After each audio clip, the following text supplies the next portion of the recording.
अस्सलाम वालेकुम बेटे। यूनिट नंबर 2 है जिसका नाम है फैक्टराइजेशन एक्सरसाइज। बेटे हमने लास्ट टाइम 2.2 कंप्लीट की थी। आज एक्सरसाइज बेटा 2.3 स्टार्ट करेंगे और ये एक्सरसाइज जो है एक ही पैटर्न में बेटे सारी जो है सॉल्व होगी। इंपॉर्टेंट क्वेश्चन जो है वो आपको कराएंगे इसमें से कुछ और मेथड बताएंगे कि किस तरीके से इस एक्सरसाइज को सॉल्व करते हैं। तो इस एक्सरसाइज को बेटे अभी जब आपको समझ आ जाएगी तो सारी एक्सरसाइज आपने खुद सॉल्व जो है वो करनी होगी। बेटे स्टार्ट करते हैं क्वेश्चन नंबर 1।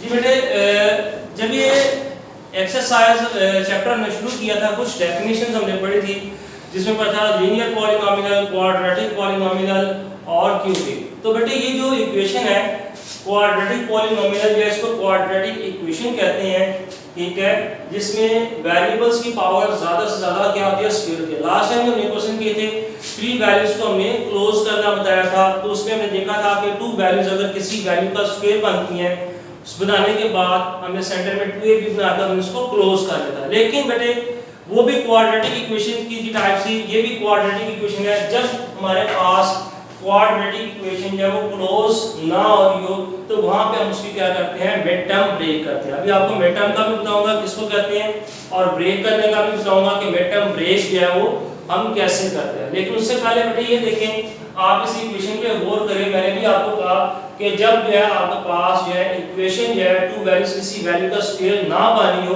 तो वहां पे हम मिड टर्म ब्रेक करते हैं। यहां पे देखिए सबसे पहले कोई भी 2 वैल्यूज है वो क्लोज नहीं होगी, ठीक है। लेकिन इससे पहले भी एक आपको मैंने बात बताई थी फैक्टराइजेशन में करने से पहले अगर जो आपके पास एक्सप्रेशन मौजूद होगी तो सबसे पहले आपने गौर करना उसमें से कोई चीज कॉमन तो नहीं निकलती। अगर कॉमन निकलती होगी तो बेटा कॉमन निकालो, नहीं तो हम आगे अपना प्रोसीजर जो है वो स्टार्ट कर देंगे, ठीक है। अगर कॉमन निकलती होगी कॉमन निकालें, कॉमन निकालने के बाद जो आगे हमारा प्रोसीजर है वो क्या हो जाएगा स्टार्ट हो जाएगा। अगर कॉमन नहीं निकलती होगी तो फिर उस सूरत में भी हम आगे जो प्रोसीजर होगा बेटे उसको जो है वो स्टार्ट कर देंगे। यहाँ पे देखिए बेटे इस एक्सप्रेशन में x का स्क्वायर तो बनता है लेकिन 9x है। अगर इसके ऊपर स्क्वायर होता तो फिर हम कह सकते हैं 2 वैल्यूज है वो स्क्वायर में कन्वर्ट हो जाए। 20 भी जो है वो किसी वैल्यू का बेटा स्क्वायर नहीं बनता।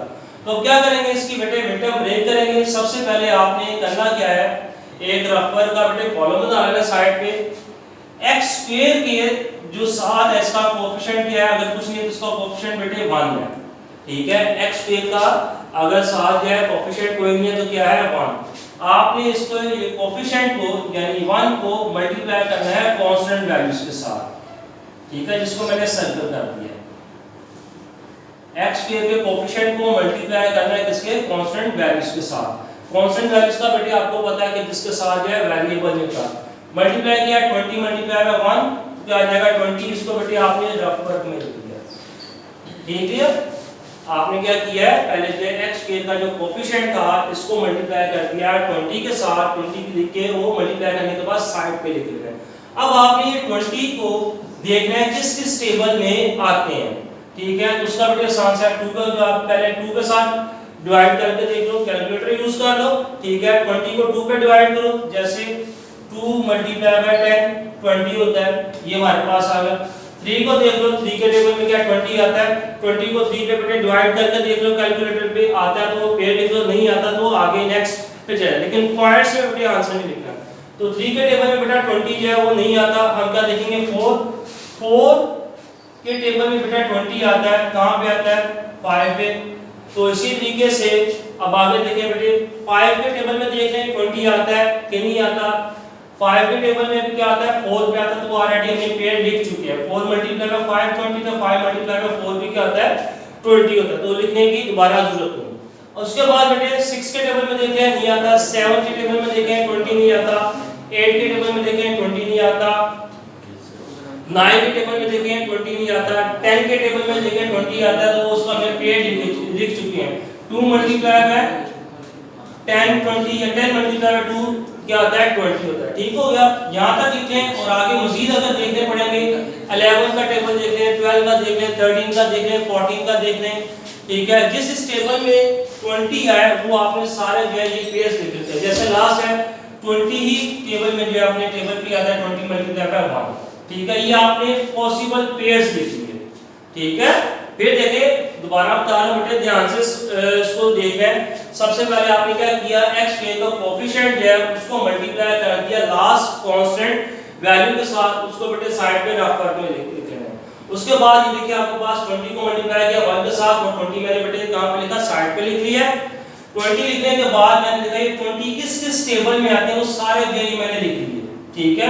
ये 3 मैंने पॉसिबल जो है इसको कहेंगे पेयर्स लिखनी है। 2 के टेबल में आता था, 4 के टेबल में आता था, 20 के टेबल में आता था, ठीक है। जैसे 2 मल्टीप्लाई बाय 10 20, 4 मल्टीप्लाई बाय 5 या 5 मल्टीप्लाई बाय 4 लिखें 20 आता है। अब आपने करना क्या है, ये जो है इसको कहते हैं मिड टर्म ब्रेक, यानी सेंटर की जो वैल्यू है ये वाली, ये 9x जो है, ठीक है, जिसको अंडरलाइन किया है, इसको हम कहते हैं मिड टर्म।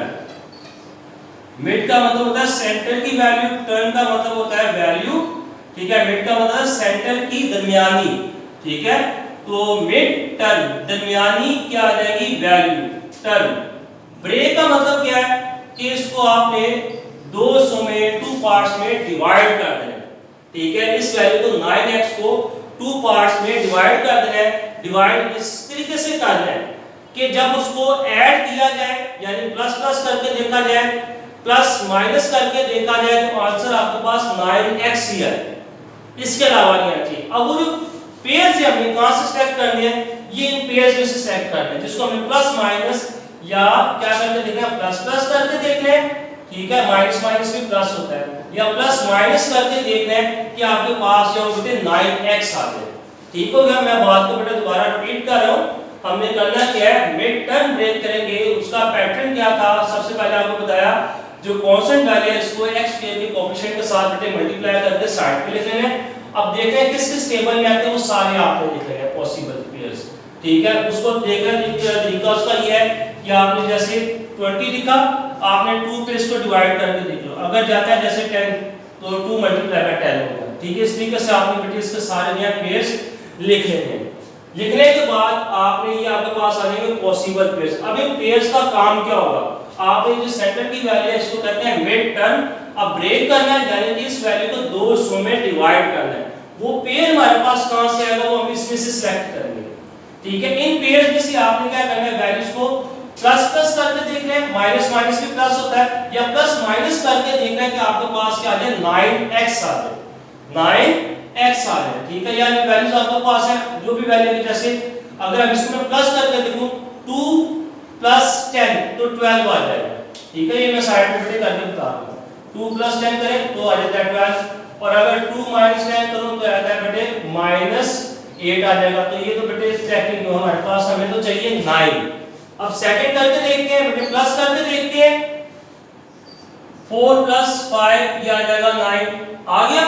तो ये देखो इस सेंटर में 9 ही है, ठीक है। अब इसको करना है, अब इसमें जो मेन जो काम है, आपने पेयर का तो पता चल गया कि 4 + 5 9 होता है। इसके साइन का बेटे ख्याल करना है। देखो 9 के साथ जो स्टार्ट में क्या है, प्लस का साइन है, इसका मतलब है दोनों वैल्यूज के साथ साइन क्या आएंगे, प्लस आएंगे, ठीक है। दोनों वैल्यूज के साथ साइन क्या आएंगे, प्लस आएंगे। तो यहां पे बेटे हम करेंगे, लिखेंगे x², ये जो आपके पास ये सेट हुआ 4 × 5 4। अब इसके साथ देखो 9 के साथ x है, 4 के साथ भी बेटे x आ जाएगा, और 5 के साथ भी बेटे क्या आ जाएगा, x आ जाएगा। तो ये हमने क्या कर दिया, दो देखो इन दोनों को ऐड करेंगे तो वापस 9 आएगा। इसका मतलब है कि हमने मिड टर्म क्या कर दी, ब्रेक कर दी, ठीक है। तो इसमें बेटे ये है कि छोटी वैल्यू को पहले लिख लो या बड़ी वैल्यू को पहले लिख लो, छोटी वैल्यू को बाद में लिख लो, आंसर पे आपका इफेक्ट नहीं पड़ेगा। लेकिन अब इसमें करेंगे क्या, अब आपने जब इसकी मिड टर्म ब्रेक कर देंगे, ब्रेक करने के बाद आपने फर्स्ट 2 वैल्यूज जो है इसमें से कॉमन निकालना है। क्या चीज कॉमन निकालना है, तो इसमें देखिए x² है, दूसरे में x आ रहा है, 1x कॉमन निकलेगा, अंदर बच जाएगा x + 4, ठीक हो गया। अब जो आपको जैसे मैंने बताया था, जब फैक्टराइजेशन करते हैं ब्रैकेट में वैल्यूज और साइन सेम आएंगे तो उससे पता चल जाएगा हमारी फैक्टराइजेशन जो है वो ठीक हो रही है, और साइन भी बेटे ब्रैकेट के अंदर सेम आएगी। अगर ये ब्रैकेट वाली वैल्यूज और साइन सेम आ गए तो उसका मतलब यह है कि हमने यहाँ पे पेयर सेलेक्ट किया था वो ठीक सेलेक्ट किया था। अगर वैल्यूज और साइन या डिफरेंट आ जाए तो इसका मतलब हमने पेयर जो सेलेक्ट किया या तो उसमें कोई प्रॉब्लम है, या अगर साइन यहाँ पे ठीक नहीं आता तो इसका मतलब हम जो यहाँ पे साइन लिखे हैं उसमें हमने वो साइन जो वो ठीक नहीं लिखे।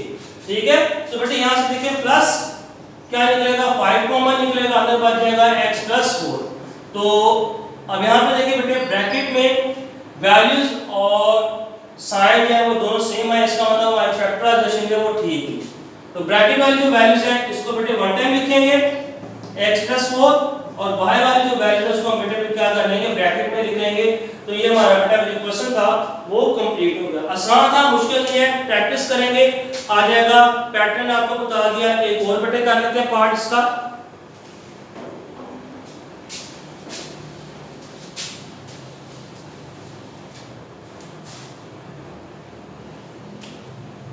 क्वेश्चन नंबर बेटा 4 देख लें।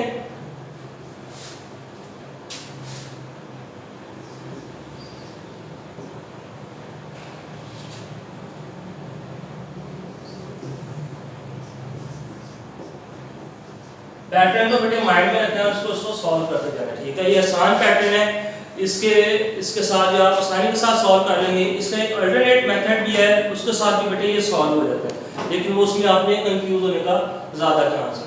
तो बेटे इधर देखिए, सबसे पहले मैंने बताया था x का जो कोफिशिएंट अगर कुछ नहीं लिखा इसका मतलब 1 है। 1 को आपने मल्टीप्लाई करना है कांस्टेंट वैल्यूज के साथ। कांस्टेंट वैल्यूज उसको कहते हैं जिसके साथ वेरिएबल ना हो। 1 × 12 क्या आ जाएगा 12, इसको बेटे साइड पे लिख लो, लिख लिया। अब देखो ये किस किस टेबल में आते हैं, उसका तरीका ये है 2 पे पहले 12 को 2 पे डिवाइड करके देख लो। ठीक है, जैसे 2 6 12, फिर आगे बेटे 3 पे देख लो, 3 × 4 12। आगे 4 के टेबल में चलते हैं, 4 × 3 वो लिखा गया आपके एक ही दफा लिखना है।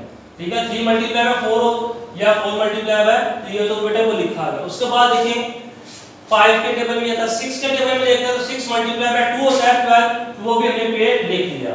क्लियर हो गया। आगे देखते हैं आगे किस टेबल में जाता है।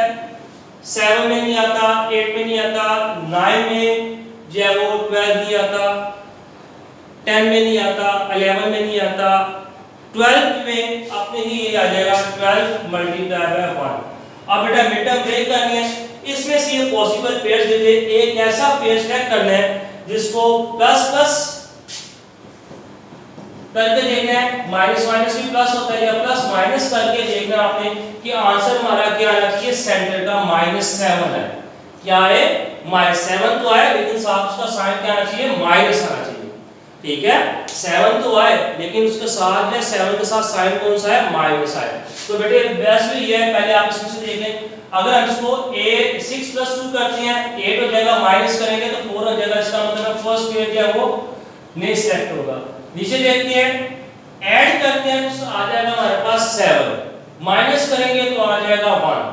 ठीक है, तो इसका मतलब है ऐड करेंगे 7 आता है, 7 पे साथ इसके देखो बेटे साइन कौन सा माइनस। अभी मैं बताया बेटे प्लस प्लस क्या होता है, प्लस होता है, माइनस माइनस भी प्लस होता है, लेकिन साइन जो है माइनस का ही आता है। यानी कि ये पेयर हमारा सेलेक्ट हो गया। क्या लिखेंगे बेटे x पेयर, ये आ जाएगा हमारे पास 3 के साथ साइन कौन सा आ जाएगा -3x -4x + 12। ठीक हो गया, ये हमने पेयर लिख लिया। लेकिन अब इसका पता कैसे चलेगा कि हमारा जो पेयर लिखे और साइन लिखे वो ठीक लिखे जब इसमें से कॉमन निकालेंगे। अब देखेंगे बेटे फर्स्ट टू वैल्यूज में से क्या चीज कॉमन निकाली है, x लिखा, x कॉमन निकलेगा x -3। आगे नेक्स्ट में से देखेंगे x -3 है, यहां से बेटे 4 तो कॉमन निकलता है। ठीक है, ये आ जाएगा x और 4 3 12 होता है, 4 कॉमन ले लिया। अब साइन डिसाइड कर लें, इसका साथ देखो माइनस है और आगे देखो प्लस है। इन दोनों वैल्यूज के साथ देखो फर्स्ट वैल्यू के साथ प्लस है, दूसरी वैल्यू के साथ साइन क्या माइनस। इसका मतलब है अगर माइनस का साइन कॉमन निकालें तो ये वैल्यू प्लस में चली जाएगी x वाली, इसका मतलब ये प्लस हो जाएगा। ये प्लस है आपने किस में चलेगी माइनस, तो आपके पास सेम साइन बन जाएंगे। ठीक है, इस तरीके से बेटे आपने इसको जो है सॉल्व करेंगे। ब्रैकेट में वैल्यूज और साइन सेम आ गए, इसका मतलब हमारी फैक्टराइजेशन जो है वो ठीक हुई। जो है ब्रैकेट वाली वैल्यूज को हम बेटे वन टाइम लिखेंगे, जो सेम वैल्यूज है उसको वन टाइम लिखेंगे, और बाहर की वैल्यू हमने कॉमन ली थी इसको बेटे ब्रैकेट में लिखेंगे। ये हमारा जो है क्वेश्चन क्या होगा बेटा सॉल्व होगा। आप इसको नोट कर लें और इसको अगर आप चेक करना चाहें कि क्वेश्चन हमारा ठीक आया कि नहीं, आप इनको वापस मल्टीप्लाई करके देख लो तो आपके पास यही इक्वेशन आ जाएगी। कैसे? x मल्टीप्लाई बाय x क्या होता है बेटे?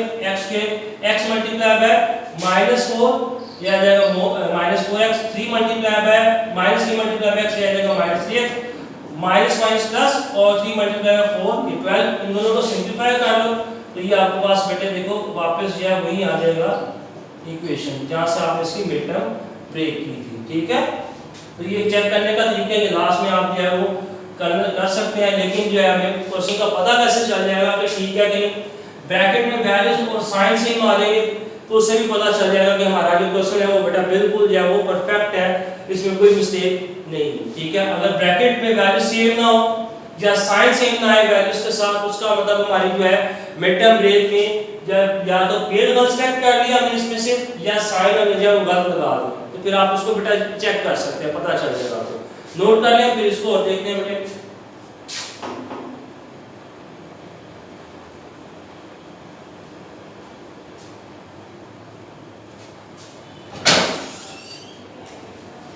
इसके जितने पार्ट्स हैं सारे के जाएंगे एक्सरसाइज पूरी जो है इसी तरह ही सॉल्व होगी। ठीक है, या आपने बेटे इसको कर लें, नोट कर लें बेटे। लास्ट क्वेश्चन है इसका, क्वेश्चन नंबर 20।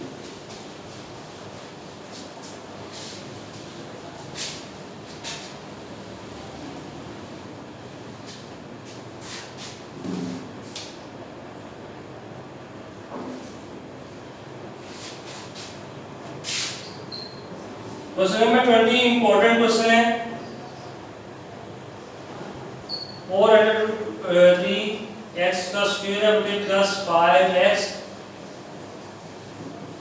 ये जो क्वेश्चन है बेटे बोर्ड के पेपर में आ चुका है और लॉन्ग क्वेश्चन के हवाले से आ चुका है। अब इसको सॉल्व करेंगे जैसे मैंने आपको पहले बताया था कि ये जो आपके पास है x स्क्वायर वाली वैल्यूज के साथ जो कोएफिशिएंट होगा इसको आपने मल्टीप्लाई करना है कांस्टेंट वैल्यूज के साथ। ठीक है, मल्टीप्लाई कर देते हैं। देखें 4√3 मल्टीप्लाई बाय 2√3। अब आपको पता है कि बाहर वाली वैल्यूज को मल्टीप्लाई करेंगे जैसे कि चैप्टर नंबर 1 में आपको बताया था 4 मल्टीप्लाई बाय 2 क्या आ जाएगा 8। ठीक है, ये यहां पे करते हैं 4 मल्टीप्लाई बाय 2 और अंडर रूट वाली जो वैल्यूज है वो क्या आ जाएगी, एक ही रेडिकल साइन लिखेंगे 3 मल्टीप्लाई बाय 3 हो जाएगा, ये आ जाएगा 8। तो 3 का स्क्वायर रेडिकल साइन रिमूव हो जाएगा तो यही जो हमारे पास क्या आ जाएगा पेड़ आ जाएगा। ठीक है, यहाँ पे देखो सेंटर में क्या आ रहा है प्लस 5x आ रहा है, यही हमारे पास पेड़ आ जाएगा। इसको अगर मल्टीप्लाई करने की जरूरत नहीं है चेक करने के लिए, तो हम क्या करेंगे, देखें 8 में से -3 कर दो आपके पास 5 आ जाता है। 8 में से क्या करें -3 कर दे, क्या रहता है 5x है। तो अब बेटे इसको सॉल्व करेंगे जब तो क्या करेंगे 8 के साथ आ जाएगा साइन प्लस का और 3 के साथ आ जाएगा माइनस का साइन। कैसे +8 कैलकुलेटर पे चेक करना साइन मिस्टेक ना हो, ये आ जाएगा +5। अगर आप 8 के साथ माइनस लगाएंगे और 3 के साथ प्लस का साइन लगाएंगे, माइनस का साइन 8 के साथ लगाएंगे और प्लस का साइन 3 के साथ लगाएंगे तो हमारे पास आ जाएगा -5। लेकिन हमें यहाँ पे चाहिए +5। ठीक है, 5 के साथ क्या आना चाहिए प्लस का साइन आना चाहिए। इसका मतलब है ये जो ऊपर वाले में लिखे थे इनके साइन ये ठीक थे, नीचे वाले जो वो गलत है। तो ये बेटे चीजें जो है छोटी छोटी चीजें कैलकुलेटर की परमिशन है, आप उसको वहां पे साइन लगा के चेक कर सकते हैं कैलकुलेटर पे। तो बेटे इसको करते हैं मिड टर्म ब्रेक के फैक्टर्स और पॉसिबल पेयर जो हमें मिल गए हैं 4√3x² प्लस 8x माइनस जाएगा 3 के साथ x आ जाएगा -2√3। अब यहाँ से बेटे जरा ध्यान से देखें, पहले आपने फर्स्ट टू में से कॉमन निकालना है। यहाँ से देखें बेटे 4 कॉमन निकलेगा और साथ क्या निकल रहा है x कॉमन निकल रहा है। 4 कॉमन निकलाया साथ x कॉमन निकलाया तो अंदर बेटे क्या बच जाएगा √3x बच जाएगा। जब एक x बाहर कॉमन आ गया तो x बच गया प्लस तो 4 2 बेटे क्या आता है। अब यही चीज आपने नेक्स्ट में बनानी है। अब दोनों वैल्यूज के साथ बेटे साइन या प्लस है, इसका मतलब है ये जो आपके पास वैल्यूज आ रही दोनों के साथ साइन जो आ रहा है वो माइनस आ रहा है। ये का मतलब है माइनस का साइन हम कॉमन निकालेंगे, दोनों वैल्यूज के साथ जो साइन है वो क्या आ जाएंगे प्लस हो जाएंगे। यहाँ पे देखिए दोनों ब्रैकेट में वैल्यूज के साथ साइन प्लस आ रहे हैं और यहाँ पे दोनों वैल्यूज के साथ साइन जो आ रहे हैं वो क्या आ रहे हैं माइनस आ रहे हैं। माइनस का साइन कॉमन ले लिया, अब कॉमन क्या निकालना है कि अंदर ब्रैकेट में ये वैल्यूज बन जाए। देखें लास्ट में 2 तो है, यहाँ पे भी 2 है यानी 2 तो रहेगा। अब अब कॉमन इसमें से क्या निकालेंगे, याद रखना बेटे ये √3 कॉमन निकालो। √3 कॉमन निकालोगे तो इसके ऊपर जो है रेडिकल साइन आ जाएगा 3 के ऊपर, x का साइन और वैल्यू जो बेटे क्या आ जाएगी आगे पॉजिटिव हो जाएगा।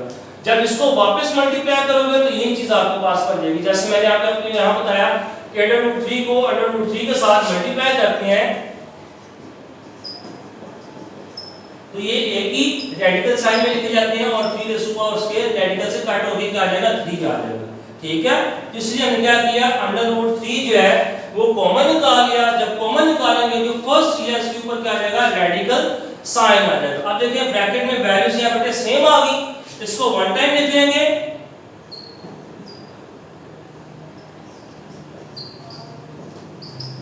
और बाहर वाली जो वैल्यूज आपने कॉमन निकाली थी इसको ब्रैकेट में लिख लेंगे।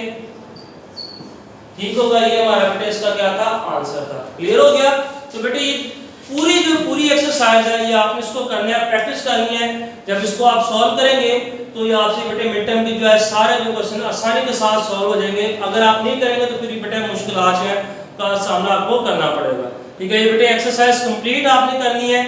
इंपॉर्टेंट क्वेश्चन था ये जो मैंने बोर्ड पे किया, last question number 20 long question के हवाले से बहुत इंपॉर्टेंट है, मार्क कर लें। और इस तरह का बेटे एक क्वेश्चन जो है पीछे एग्जांपल में भी दिया गया, पेज नंबर 43 पे है और एग्जांपल जो है ये जो है 43 पे सेकंड है ये। ठीक है, तो एग्जांपल का सेकंड पार्ट है ये, आपने इसको भी देख लेना है। तो इंशाल्लाह बेटे ये एक्सरसाइज आप कंप्लीट करें। इंशाल्लाह जो है आगे जो है नेक्स्ट लेक्चर में बेटे न्यू एक्सरसाइज होगी, उसको सॉल्व करने के लिए न्यू फॉर्मूले होंगे और ट्रिक्स भी नहीं होंगी। तब तक के लिए बेटे अल्लाह हाफिज़।